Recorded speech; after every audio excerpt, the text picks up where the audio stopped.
강남 클럽 버닝썬에서 불거진 마약 의혹이 재벌 3세들의 마약 취약 논란으로까지 번지고 있습니다. SK와 현대그룹 창업자의 손자들이 수사선상에 올랐고요. 남양유업 창업자의 외손녀는 마약 투약 및 공급 혐의를 받았음에도 단 한 번의 조사도 받지 않아서 지금 논란이 되고 있습니다. 그런데 사실 더 큰 문제는 이 마약이라는 게 연예인이나 부유층 자제들만의 문제가 아니라는 겁니다. 얼마 전에 경찰이 마약 집중 단속을 벌였는데 한 달 만에 520여 명의 마약 관련 사범을 붙잡은 게 바로 그 증거라고 볼 수 있겠죠. 그래서 오늘은 이 마약이 우리 사회에 얼마나 깊숙이 들어와 있는지 이 문제를 좀 살펴볼까 합니다. 마약 전담 검사 출신이십니다. 김희준 변호사 연결하겠습니다. 변호사님 안녕하세요. 네, 안녕하세요. 변호사님 지금 그 황하나 씨 관련해서요. 남양유업 외손녀요. 2015년에 마약 사건이 연루가 됐는데 조모 씨에게 필로폰 판매도 했고 또 직접 주사도 했는데 단 한 차례 조사도 받지 않았다. 이런 보도가 지금 나오고 있습니다. 그리고 또 네. 경찰이 이 사건을 검찰에 넘겼는데 검찰에서도 무혐의 처분을 했고요. 이 사건 보시기에 어떻습니까? 봐준 거 맞습니까? 뭐 이제 구체적인 그 수사 내용을 알기 어렵기 때문에 예. 뭐 일부러 봐줬는지 아니면 예. 뭐 증거 부족 때문에 예. 혐의 없음 처분했는지는 모르겠지만요. 예. 아무튼 판결문 상에 나타나기로는 뭐 공급책으로 돼 있고 예. 투약을 시켜준 걸로 그렇게 돼 있거든요. 예. 예. 근데 그 언론 보도상에 나타난 내용을 보면은 경찰에서 혐의 없음 처분을 냈고 예. 검찰에서도 뭐 그에 따라서 혐의 없음 처분을 한 것으로 나오고 있습니다. 근데 예. 그 과정에서 뭐 한 번도 소환 조사를 하지 않았다고 그렇게 돼 있는데요. 네네.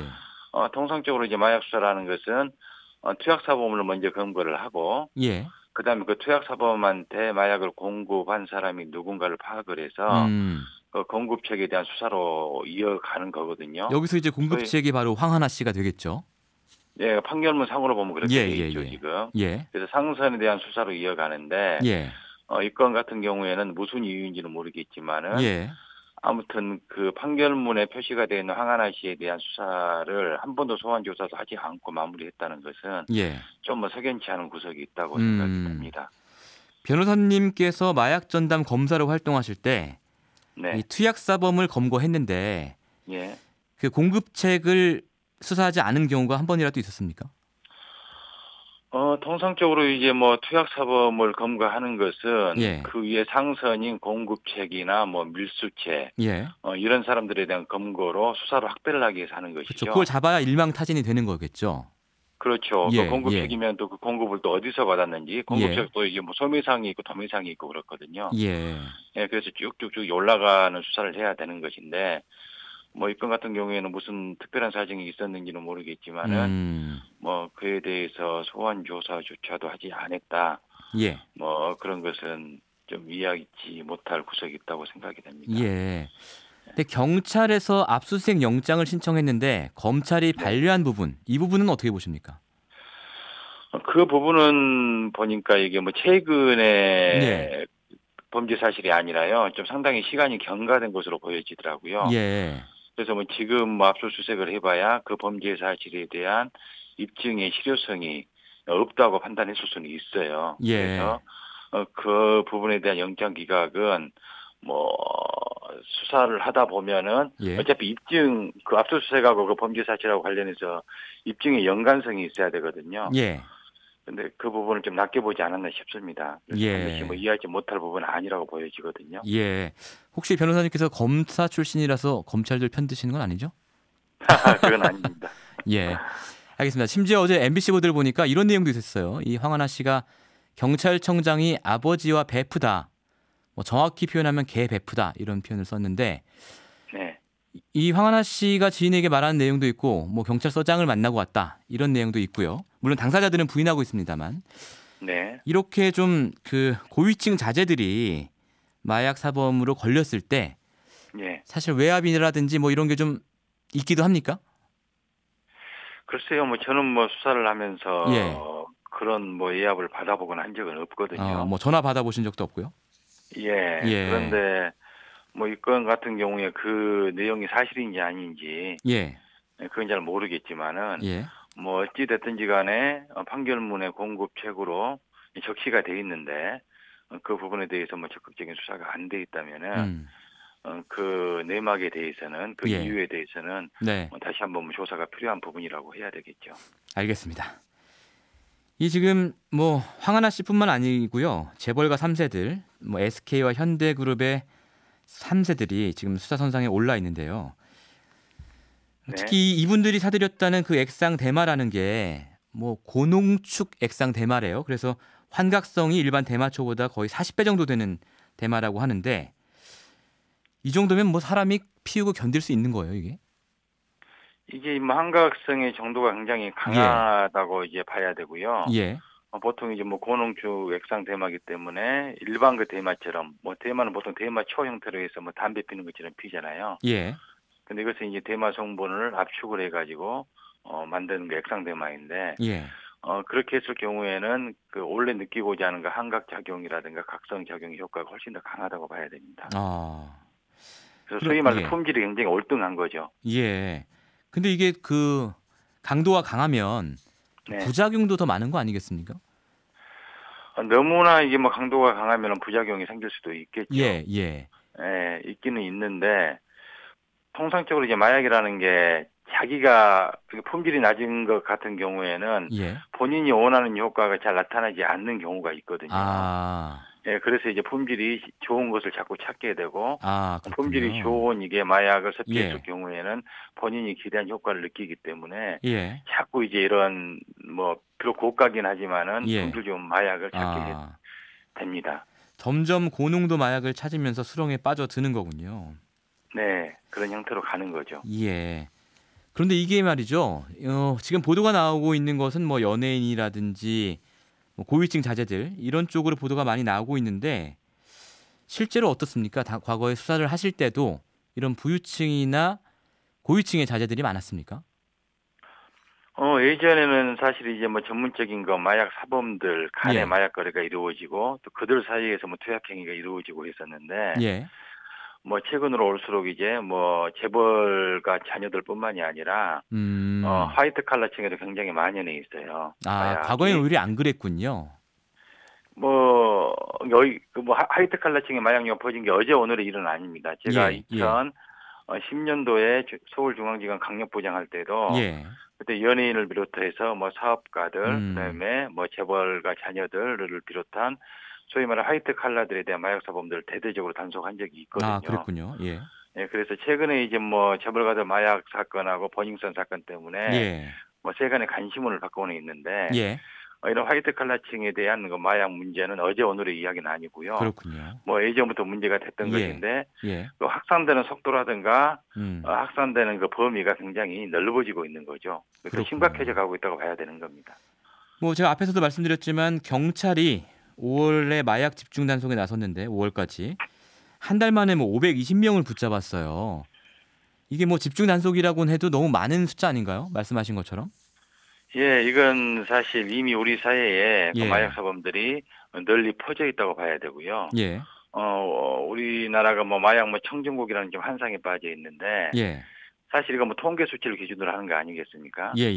통계 수치라는 것은 이제 검거 숫자를 기준으로 하는 것인데 적극적인 근거를 하게 되면 훨씬 더 많이 마약 사범 적발해 낼 수가 있거든요. 그렇군요. 예, 제 경험담을 말씀드리면은 제가 이제 98년도, 99년도에 강주지검 강력부 검사를 했었는데 그때 이제 제가 마약 전담을 했었어요. 근데 이제 그 강주 전남 지역 같은 경우에는 마약 청정 지역이라고 그래요. 그래서 그만큼 마약 사범이 없다는 그런 의미거든요. 근데 제가 가기 전까지 강주지검에서 마약 사범으로 구속한 인원이 1년에 약 10명 정도밖에 안 됐어요. 1년에 10명. 근데 제가 가서 적극적으로 좀 수사를 전개를 해보니까 한 달에 10명에서 15명씩 구속을 했거든요. 거의 10배 이상 늘어났군요. 10배 이상 늘어났고 그래서 이제 그해 국정감사에서 왜 마약의 청정지역인 강주 전남 지역에서 마약 사범이 이렇게 급증을 했냐라는 질문까지 받았거든요. 그건 무슨 의미냐면은 결국 얼마나 그 수사기관에서 의지를 가지고 마약 사범 단속을 하냐 거기에 따라서 적발 건수는 얼마든지 달라질 수 있다는 거죠. 지금 변호사님 말씀은 이런 거예요. 우리나라가 마약 청정국이라는 것은 아까 환상이다 이렇게까지 표현을 해주셨거든요. 네네. 마약 청정국이라는 건 환상이고 검경이 제대로 마음먹고 수사를 하면 통계가 훨씬 늘어날 것이다. 이런 말씀이잖아요. 예, 맞습니다. 그런데 왜 그 검경이 마음먹고 제대로 수사를 안 한다고 보십니까? 거기에 대한 지금 사실 뭐 범정부적으로도 별로 관심이 없잖아요. 마약 사범에 대해서. 관심이 없다? 최근에 뭐 버닝썬 사건이 터지고 뭐 재벌가 마약 예.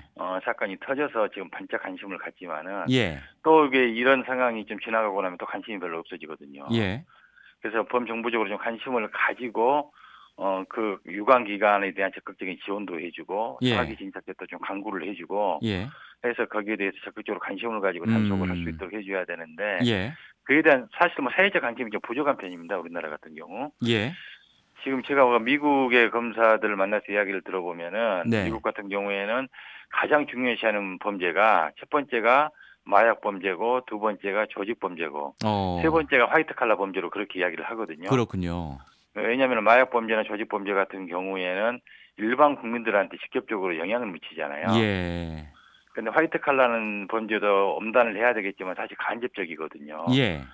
근데 우리나라 같은 경우에는 화이트 칼라 범죄에 대해서는 언론에서 대대적으로 보도를 하고 관심을 많이 갖는데 마약 사범에 대해서는 마약 청정국에는 한상에 빠져 있어가지고 그다지 관심이 없습니다, 사실. 자, 실제로도 이 법 집행을 보면 2016년부터 3년 동안 적발된 마약 사범이 13,200명인데 90% 이상이 3년 미만의 판결을 받았습니다. 그리고 1심 재판 받아도 35%는 집행유예로 풀려났다. 이런 통계가 있거든요. 이 법원에서 이렇게 강하게 처벌하지 않는 이유는 뭐라고 보십니까? 그래서 제가 그 98년도, 99년도에 마약 검사 했을 때는 사실 뭐 필로폰 같은 걸 단 1회 투약을 해도 다 구속을 했었거든요. 근데 요즘 같은 경우에는 뭐 검찰도 마찬가지고 경찰도 마찬가지지만은 너무나 처벌을 좀 약하게 하고 있어요. 그래서 뭐 1회 뭐 투약 같은 경우에는 기소유예를 하기도 하고 법원 같은 경우에도 뭐 대부분 뭐 구속영장도 발부를 잘 안 하고 또 설사 뭐 구속이 된다고 하더라도 집행유예형으로 다 풀어주고 있거든요. 그래서 이건 좀 문제가 있는 것으로 보여지고요. 마약 사범에 대해서 엄단을 내서 마약 범죄를 저질렀을 경우에는 강하게 처벌받는다는 인식을 심어줄 필요가 있다고 봅니다. 한편으로는 최근 뭐 인터넷으로 마약이 거래되고 뭐 점조직 형태로 그래서 수사를 하기가 더 어려워진 거 아니냐 이런 얘기도 있던데 어떻게 보십니까? 수사의 어려운 점은요? 그건 맞습니다. 예전에는 사실 이제 맞대면 형식으로 해가지고 공급책하고 이게 소비책이 직접 만나가지고 거래하는 방식으로 이루어졌거든요. 근데 최근으로 올수록 이제 SNS라든가 인터넷이 발달하면서 주로 이제 인터넷상으로 주문을 하고 그래서 파는 사람이나 사는 사람도 상대방이 누군지를 모르고 그것도 이제 애국의 서버를 둔 이제 그런 이제 사이트를 이용을 하거든요. 그래서 그런 인터넷 사이트를 통해서 주문을 하면은 외국에서 국제 우편을 통해서 보내주는 방식으로 거래가 되기 때문에 굉장히 적발이 어려워진 것은 맞습니다. 알겠습니다. 자, 마약 청정국은 환상에 불과하다. 이 말씀이 가장 기억에 남는데요. 우리 사회 마약 실태가 어디까지 와 있는지 이런 부분을 우리가 한번 다시 차분하게 좀 돌아볼 필요가 있다. 이런 생각이 듭니다. 오늘 말씀 잘 들었습니다. 네, 감사합니다. 네, 지금까지 마약 검사, 마약 전담 검사 출신이신 김희준 변호사와 함께 얘기 나눠봤습니다. 평일 아침 7시 20분 시민보의 시선 집중.